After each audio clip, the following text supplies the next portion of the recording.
I am a psycho, I know.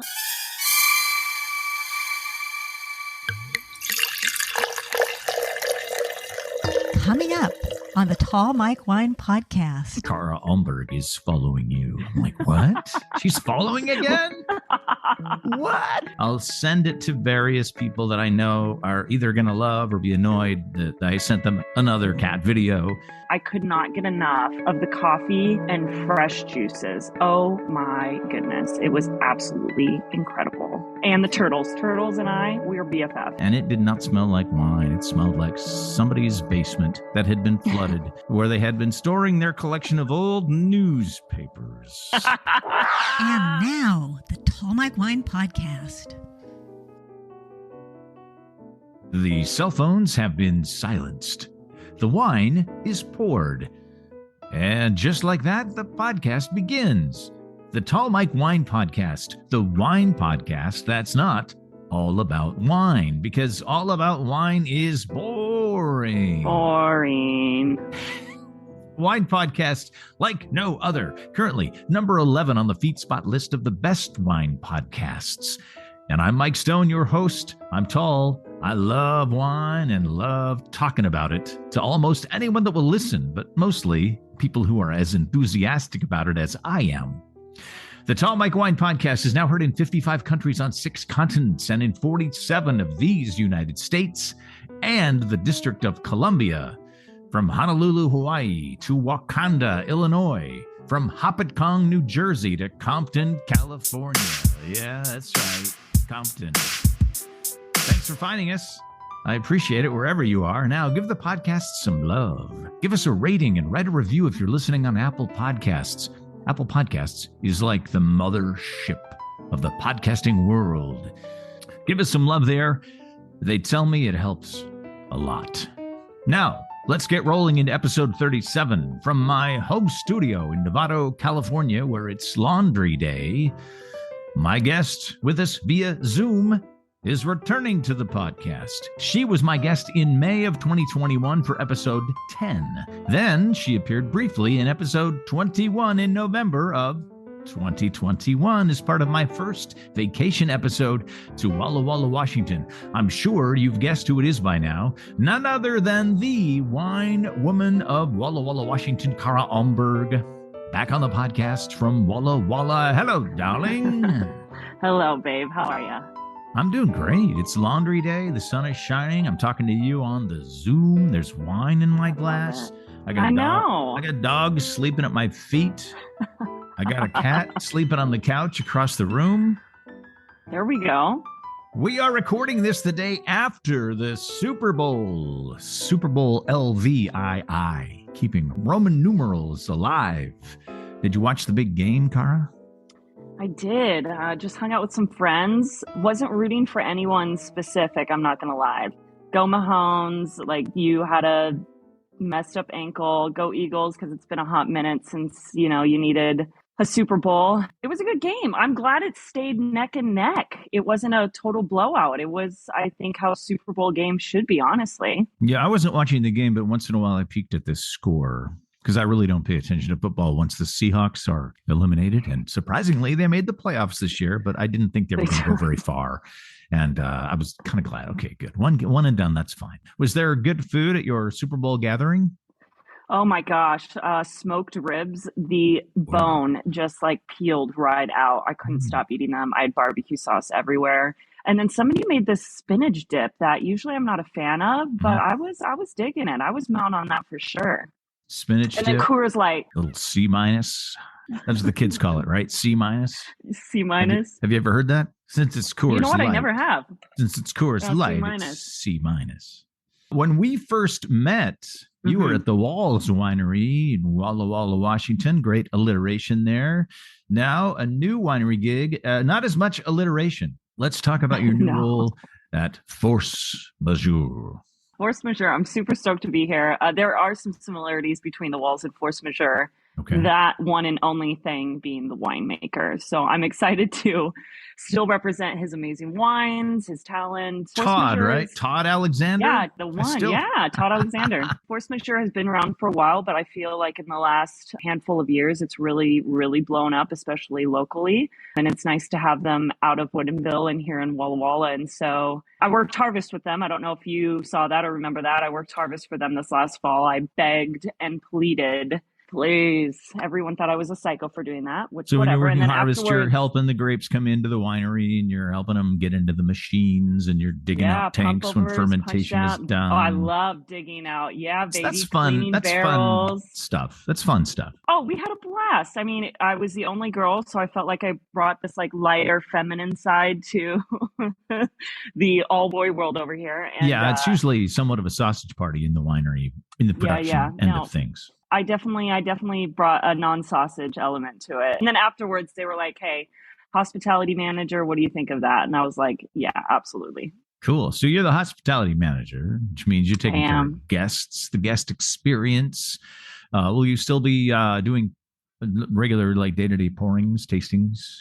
Yeah, so it's a super small staff over here. It's just myself in the tasting room right now. There's a gentleman who was in the tasting room, but he's transitioning to the cellar. So starting mid-March, it'll just be myself. And then hopefully I'll get this young lady in here who has been in the industry. Her family's been in the industry for generations. Hopefully she'll get started. So I'll still be hosting tastings. It's something that I've always loved doing, and I definitely don't want to get rid of that. But I love that I have definitely control over the experience and just being able to give more intimate tastings and conversations to guests that come. Cool. You drive into Oregon now every day. Force Majeure. Yeah. If you listened to the vacation episode from Walla Walla this past November, you'll know that I spent a few days going across the border into Oregon because there are wineries down in Milton Freewater, still a part of what's considered the Walla Walla AVA, American Viticultural Area, but just right across the border. So you go across the border every day. Does it feel like, why isn't somebody checking my papers? I'm in a different state.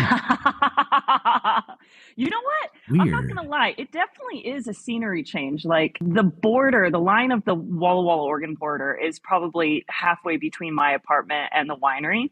I go from these rolling hills to then just flat Oregon, Milton Freewater. I'm like, did I just transport like somewhere different? And like gas is 20 to 30 cents cheaper in Oregon. It's amazing. So a little bit. Yeah. There's a little town next to Milton Freewater called Umapine. Have you ever hung out at the Waterhole Tavern there? I have actually. I just had my first experience there last month or so. We were looking for a pool table. There's not a lot of pool tables in this area. And so that was the overall consensus, was to head that way. And it was quite a small town bar, which I am always, always, always a fan of. And so I think we just drank Keystones all night and played some pool. There was pool? There was pool. Oh, good. Good. Umapine. I love the name of that town. It just sounds like it's out in the middle of nowhere, and it might be a little sketchy after dark. Yeah. So you switched wineries. Let's just say that people do that. That's just a normal thing in the wine world. You have people that start at this winery and go to another winery, and it's just, I want to work with different people. I want to sell different wines. And so it's not like it's like you're job hopping. But what was your general idea about leaving the walls and going to Force Majeure? I mean, they share winemakers, but that's the only connection, right? Yeah, that's the only connection. I mean, the walls and Force Majeure as an overall guest experience has a lot of similarities, but it is also very, very different. Force Majeure has these very high-end wines, something that's very sellable. We also want it to be very exclusive. And so there's a lot of one-on-one time with our guests, which I think guests absolutely love. They want your attention. They want to be able to have the conversations. They want to be able to ask the questions. The Walls Vineyards, though, something that I loved about there is everyone and anyone could come there because the affordability, the approachability, and honestly also where it was at, it's near downtown. Right. Very and it has close. this fun, like, Yeah, it has this fun like liveliness around its brand with the labels being cartoon. Yeah. There's a lot more staff members. There's a lot more traffic that goes through there. And something that will be like, it's bittersweet, but like I'm going to definitely miss a lot of regular customers that, frequently went there. And so I'm hoping some of those will slowly migrate over here every now and then, knowing I'm out here. Once they find out you're there, they're gonna be crossing the border. Yeah. Let's go. Coming on in. Let's go to Oregon. But the wines in both places are absolutely phenomenal. I just love that it's very intimate here. It's very, again, one-on-one is like the best term I could use for it. All right, let's talk about wine. Cara, yes. what's in your glass? Well, it's a little empty, so I better fill it. But I am drinking one of my personal favorites. It's actually been one of my favorites before I started working at Force Majeure. It's called Epinette. It's a right bank Bordeaux inspired wine. We have 2 estate vineyards at Force Majeure. One is on Red Mountain. That is home away from home for me. I absolutely love that area. And then the other one is here in Walla Walla. And this is all Red Mountain fruit. So mainly Merlot, little Cab Franc, little Cab Petit Verdot. It's just insanely elegant, beautiful, but like big, rich, bold tannin structure, texture. The ageability on this wine, I just opened in 2015 a couple weeks ago. It's always a beautiful wine. I absolutely love this wine. I tasted the 2016 when I was there visiting and took home a couple of bottles, one of which I've already consumed and one is awaiting assignment. Perhaps this year, perhaps next year. Who knows?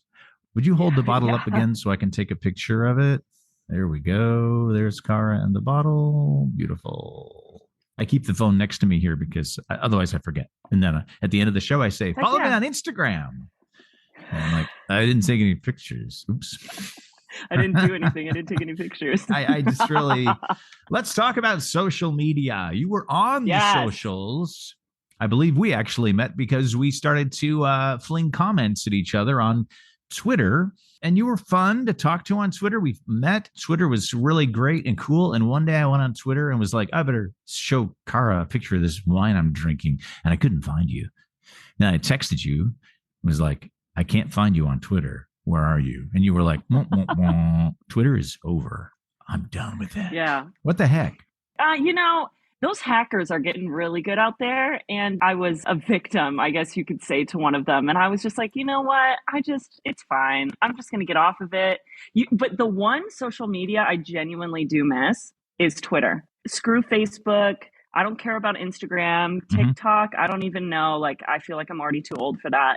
Twitter, I miss like everyone on Twitter, the banter, the shit talking, absolutely. The showing each other what we're doing, drinking wines, partying, activities, and everything's like short and sweet. You can't just word vomit and like dump out your heart and soul. It's whatever, however many characters it is, 180 or something. Exactly. Like you might see me creep back on Twitter sooner or later. Okay, but you're back on Instagram.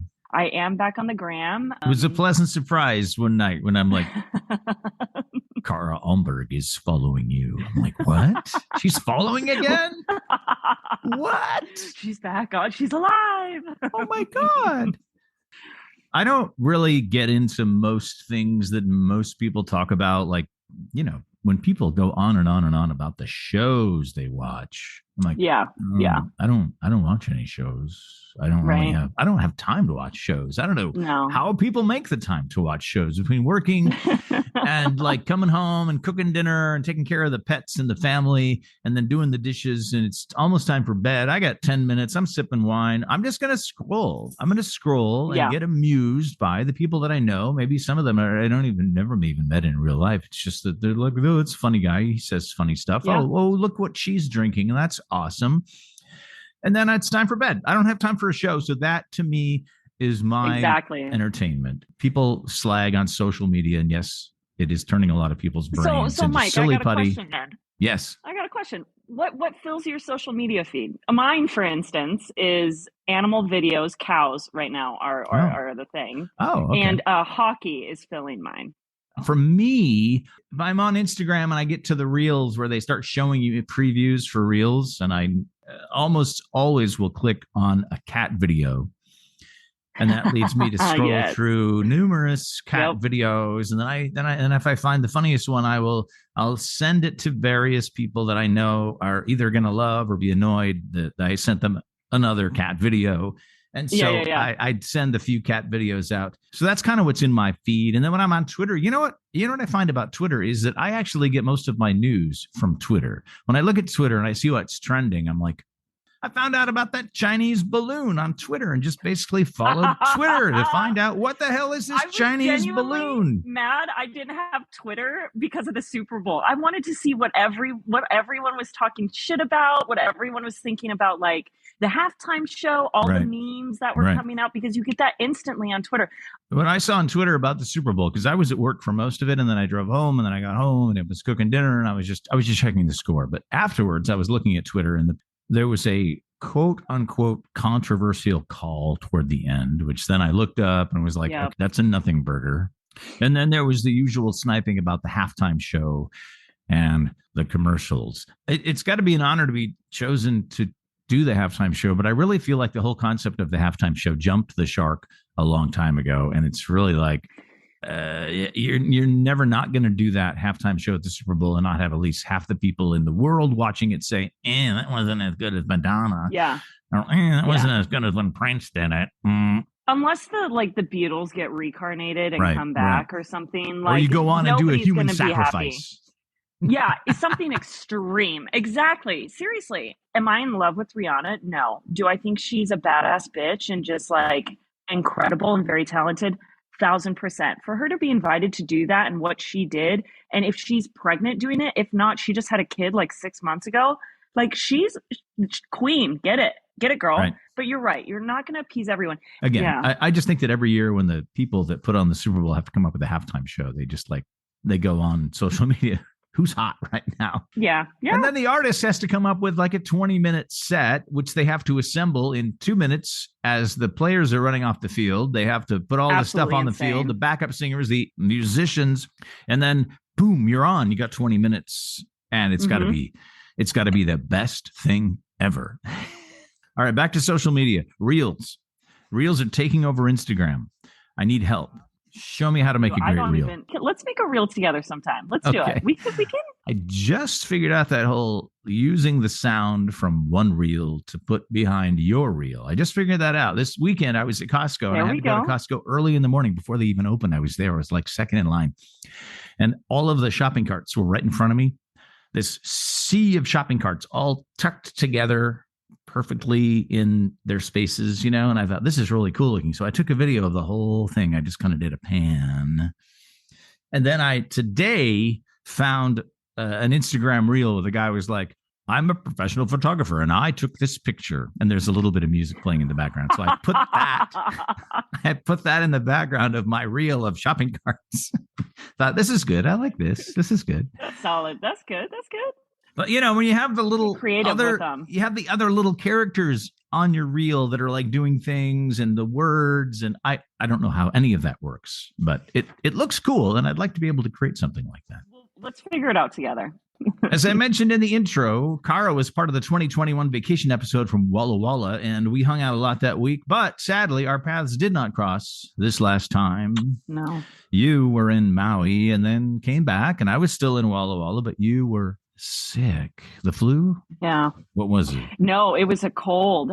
I woke up the last day in Maui being like, I don't feel so hot. Like, my throat hurts. And then you got on a plane. It was just like running. Then you got I got on a plane. Breathed everybody else's air for 6 hours.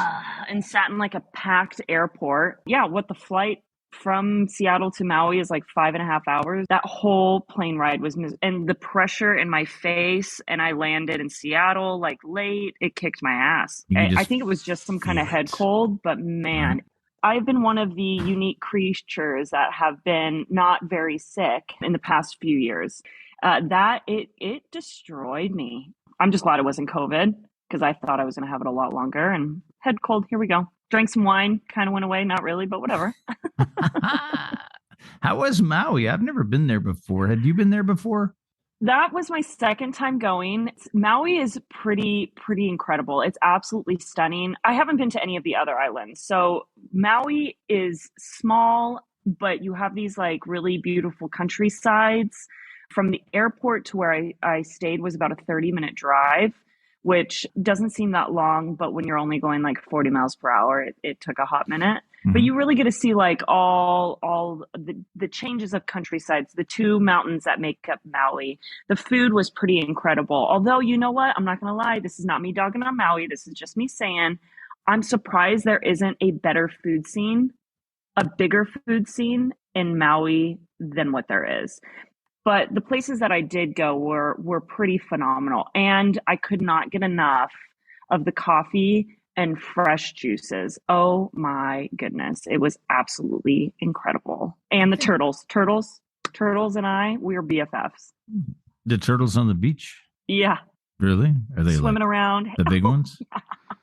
That's cool. The one was huge. I was like, okay. You are large right now. And there were a couple like smaller ones, and by smaller ones I mean like 2 dinner plates put together, so like not small, wow, but that's yeah, pretty they good were size. Hanging out on my beach for sure. Yeah. I think that if you want to talk about a food scene in a place like Maui, so think about small town. It's fairly small.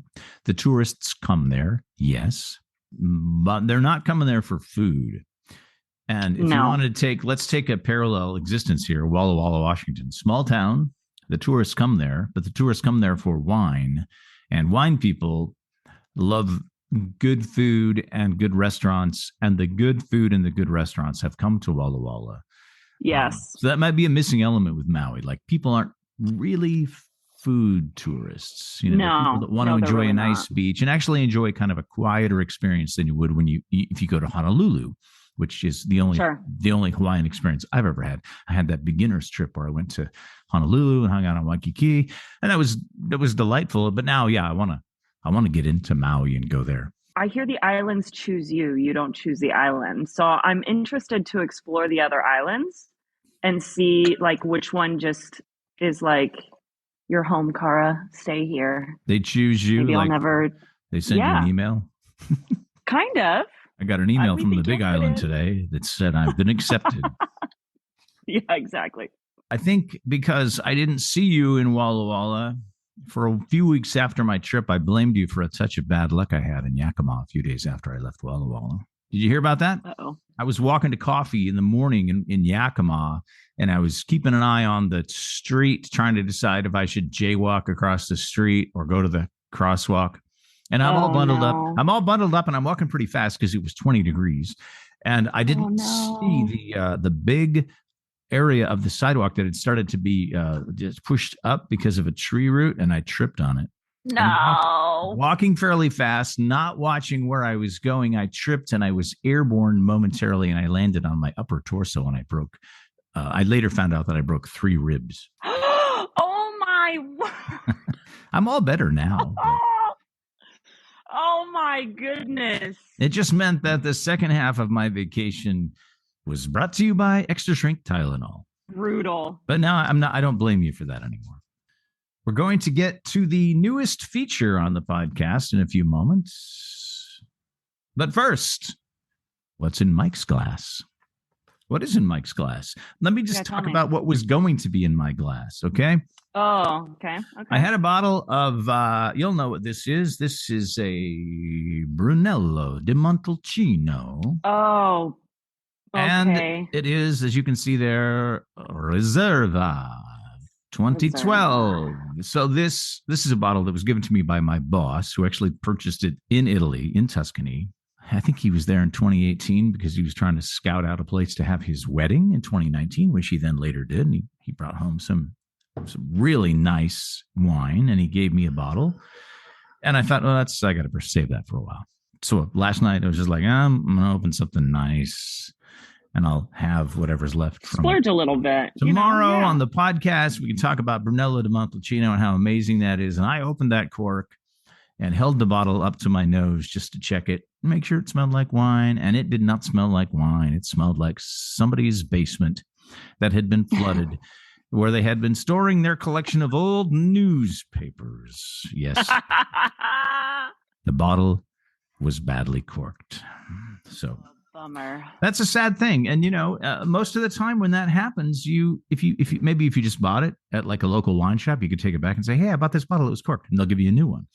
Or it has happened to me where I have on the Cellar Tracker website where I post lots and lots of reviews. I will just check the box that says flawed and say, sadly, this was corked. And on 2 occasions, I've actually been contacted by the winery saying, oh, we'd like to replace that for you. I actually got, one time about, 5-6 years ago, I got an email from David Ramey himself. And because I had a bottle of one of his, higher end single vineyard cabs, and I took it to dinner on my birthday, and I'd been hanging on to it for a few years, and it was corked. The guy opening it at the table stuck his nose in it when he opened it, and then he turned his back. No way. He turned his back. Yeah. I'm like, why did he turn his back? No. He turns around and he says, I think it's corked. I'm like, oh no. He poured a little splash, and it was. So I heard from David Ramey, and he actually sent me a replacement bottle. Just because I had written this blurb on Cellar Tracker, like, oh, I took this to a restaurant for my birthday. Sadly, it was corked. And then he commented, he said, I would love to replace that for you.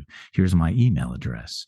And it was David Ramey, who's somewhat of a guy. He's a rock star. Yeah. He's and pretty then cool. A couple of months ago, I did the same thing, and it was a bottle that I felt was a little bit off. It had a little bit of VA, a little bit of volatile acidity. So I didn't rate it. I just said, okay, it was flawed. This had a little bit of VA. And it was a bottle of sleight of hand. And I got an email a couple of days later from Trey, from cool. Sleight of Hand. And he sent me a new bottle.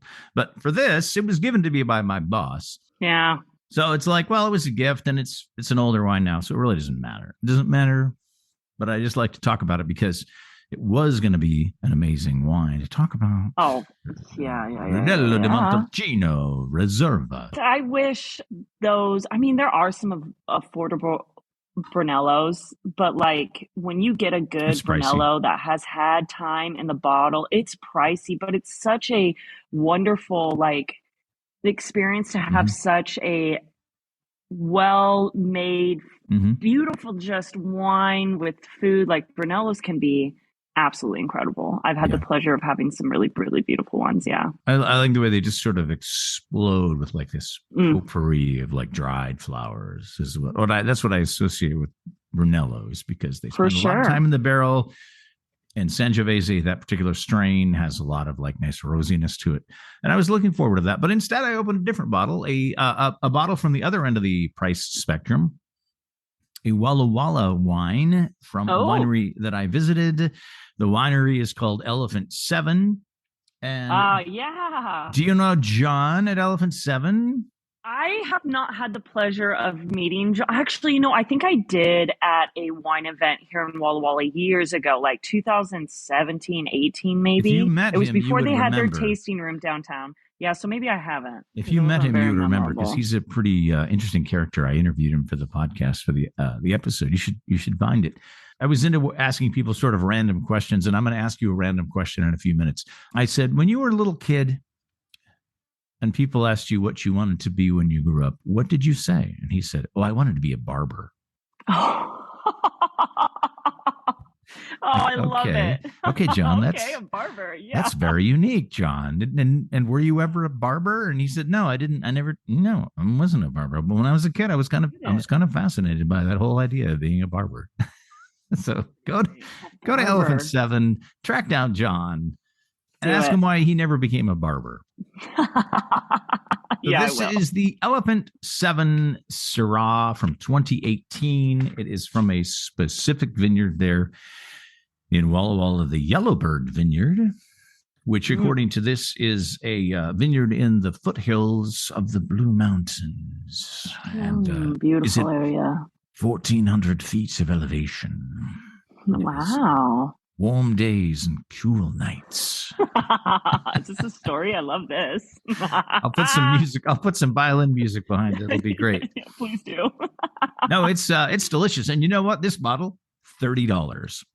Yeah, dude, Syrahs out of Walla Walla, they are killer. And if you can find a bomb one at $30, take my money all day long. Absolutely. Right, it's $30, and I was there as a guy from Sonoma and Tall Mike Wine, the podcast guy. So he gave me an industry discount on that $30 price tag. So for me, it was even less than 30, but $30. I would pay $30 for this every day and drink it every day because it's a very solid Syrah, juicy fruit to it, some floral, some spice, and it's got a really pretty label. I'll put a picture on Instagram of the pretty label with the elephants, with the balloon. Yeah. So it's whimsical. I love it. It's whimsical. Yeah. The wine is delicious. John is a little goofy and fun to talk to because we sat and chatted for like an hour. I love it. And I was the only one there. As I was the only one there in most of the tasting rooms, my whole trip to Walla Walla. That's why you go there in November, but not on the fall wine release weekend. No, don't do fall wine release weekend. I mean, please do it. Please support Walla Walla wineries on fall release weekend. But if you want some intimate, in-depth conversations, right, come the weekend after. The weekend after or the weekend before or one of the other. Mm-hmm. Let's see. What else have I got on my... Oh, yes. It's time for the new feature. I've developed a new feature here on the podcast. And now, time for a random question. Here to answer today's question, all the way from Walla Walla, Washington, Cara Almberg. Cara, welcome to the show. Hello. Here is the question. Have you ever had a crush on a fictional character? And if so, who?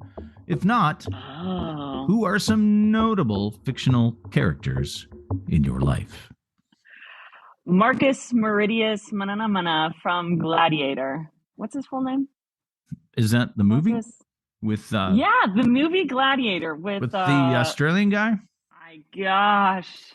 Yeah. I can't remember. Russell Crowe. I can't remember Russell Crowe, how old yes. I was when I first saw that movie, and I was like, I like Marcus. Maximus Aurelius. Clearly, I don't even know his name, but whatever. Who cares? He had his shirt off. Just very young. Him Cara Almberg. and right. Him and when I was really, really little, the guy from Pocahontas that fell in love with Pocahontas. I can't remember his name. Should I look it up? Sure, look it up. Oh, he was. Let's Google it. Come on. Not that Disney cartoon? Yeah, the Disney. Oh, you had a thing for a cartoon guy? 1995. Yeah. Okay. All right. I know. Weird. I know. Don't judge me. I'm not. I'm being amused by it. Was it? Okay. Stop. I just saw who plays the voice of it. And? John Smith. Okay. It's Mel Gibson. Oh. Well. You didn't know. I like Mel Gibson's voice. Back then, Mel Gibson was still, I guess, considered pretty cool, I think. I think that was before he got canceled. Yeah, before he got canceled. Before he got all weird and think that that whole Russell Crowe thing is pretty valid. Having a crush on however old you were at the time. My friends still make fun of me for still having a crush on. I still have a crush on Russell Crowe, and they'll send me current pictures of him in society. And like, he's not what he was in the early 2000s, but who is? Who is? Like, look at me. Exactly. And I still think he is a sexy man. Well, I mean, that if you have it, you don't really lose it. I don't think you really lose it. You get that whole, like, you're graded on a curve as you get older. Thank you for playing Random Questions. Cara, when are you going to come visit me here in Northern California? You got to come down and taste wine. I need to figure that out. I feel like with this job, I have a little bit more wiggle room on vacation days and times to get away and encouragement on like getting away to other wine regions. So have soon, you done many wine vacations? Have you gone to a place to taste wine? I went to Napa, and I would literally only do Napa with industry people. But the industry friends that that live there and are there, we had the time of our life, and I tasted at some phenomenal wineries in Napa. And then I've done Willamette twice, Willamette Valley in Oregon. Other than that, no. But your neck of the woods, I want to go to Finger Lakes.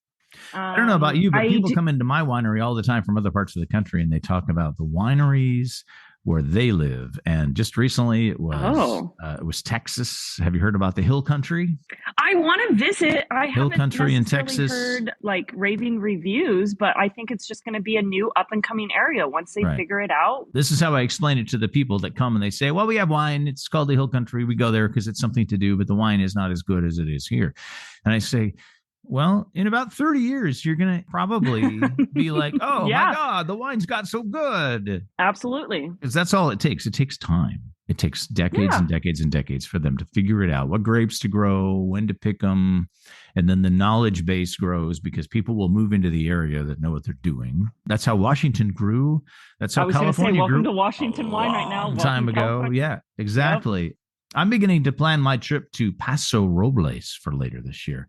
Ooh. Going to mix it up a little bit. I might just skip Walla Walla this November and go to Paso, and it'll be a little warmer there. But I've not been, and I've tasted some amazing wines. What's on your list to visit? I haven't even started making the list yet. That's okay. Don't. It's fine. Yeah. It's been blipping on my radar for a while, and finally, the boss was like, "You should make your vacation plans for the rest of the year."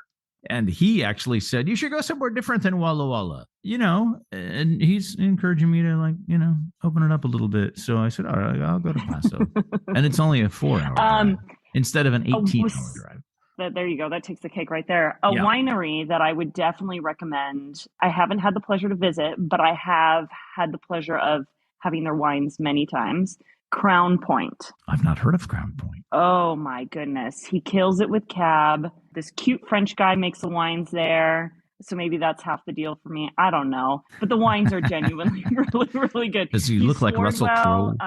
No, unfortunately, not the dark hair and scruff. But no, the wines, every wine I've had from there has been very, very phenomenal. And my friends, locals that live there, they all say Crown Point is on their list as well. So okay, that's the only one I know. That'll go on my list.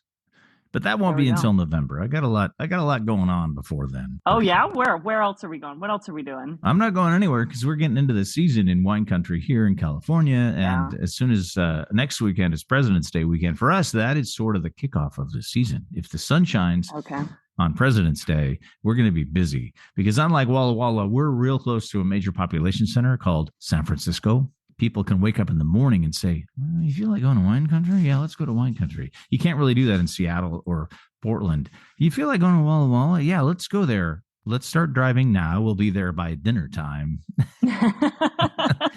In the Bay Area, wine country is just a quick day trip. We're expecting things to start going this weekend. Cara, who's doing well this hockey season? What's on your mind? Dude, this season is... at least the teams that have always had my eye on. The Blackhawks. The Kraken. Well, no, Okay. No? They're not good this season. Oh, That's okay. my team. But I know that's your team. That's my team. Okay. It is, yeah. But you're close to the Kraken. Now there's hockey in Seattle. Yeah. So, and they kind of totally revamped their team. They were on like a 7 or 8 game streak win, which amazing. They're killing it right now. Dallas Stars, have always loved those guys. Can't wait to see them live. They're killing this season. I hate to say it, but I honestly do love it. The Boston Bruins, they have some killer guys on their team. They're killing it. Maple Leafs, I'm going to see the Kraken and Maple Leafs play in Seattle in a couple of weeks. It's a bummer that the Blackhawks aren't. I'm not sure what they need to do to figure it out and making it to the playoffs. They can't be the bosses every year. It's nice that you have a secondary team to follow and that you can appreciate that other teams are doing well. I'm hoping the Kraken make it to the playoffs. They're killing it. Like I said at the beginning of the show, it's a wine podcast, but it's not all about wine. Yeah. Sometimes it's about hockey. Only when you're here. Thanks for hanging out. I'm going to read the credits here real quick. The Tall Mike Wine Podcast was conceived and is written, produced, edited, and maintained by yours truly. I also do all the social media. Check it out for behind-the-scenes pictures and all the wines I drink and other goofiness. Follow me on Instagram at Tall Mike Wine. Help me get to over 1,000 followers. I'm almost there. Come on. And maybe I'll eventually get the hang of Reels. Don't forget this, ratings and reviews on Apple Podcasts. It's a thing. Get on it and tell your friends about the podcast so they can tell their friends, and so on and so on. Oh, and subscribe so you'll never miss an episode. Thank you, Cara Almberg, the wine woman of Mike. Walla Walla, Washington, and now Oregon, too. And thank you for listening. I'm Tall Mike Wine in Novato, California. Keep swirling, keep sniffing, keep sipping. Cheers.